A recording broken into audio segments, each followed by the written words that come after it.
Most have seen the pictures of the white caveman walking with a club over his shoulder, dragging the white woman behind him. This picture is the brunt of many jokes suggesting that this is how the white man claimed his woman. The following definitions explain how they came to use the seemingly timeless marital rites. The ring, the symbolic of the rope, cord, or vine used to tie up the woman, the bride, in order to conquer her, and it was used to bind her wrists and ankles while kidnapping her from her tribe. This was done by the groom.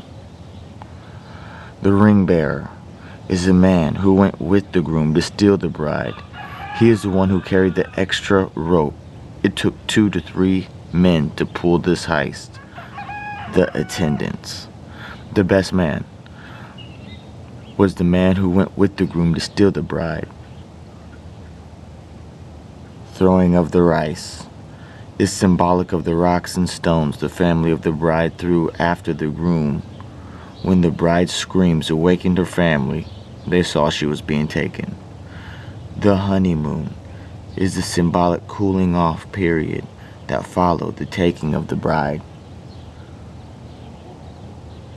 The groom would take her up into the mountains or some far-off place and keep her up there until she came into submission to him, carrying over the threshold.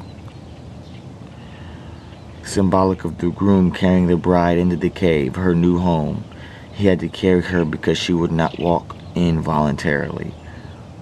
Maiden of honor is the woman in the groom's tribe, usually his mother or a friend, to help the new bride adjust to and learn the ways of life in the new cave. The veil came into practice about 1500 as a form of spirituality, which was designed to keep evil spirits away from the face of the bride. The bride used to throw her garter from around her waist, from around her thigh, also symbolic of the rope ring used to bound her when kidnapped.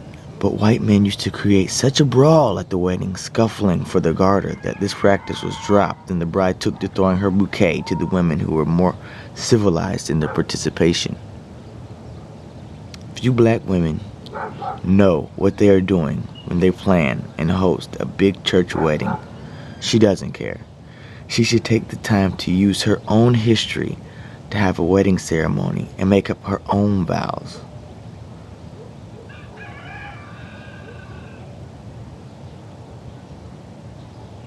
That is just an excerpt from Queen Mullah's sister Shahrazad Ali's most famous work of literature, The Black Man's Guide to Understanding the Black Woman. It's one of my parts that I like to check out. Anyways, this is Genocide, watching the sunrise over the desert. Just thought I'd share that with y'all.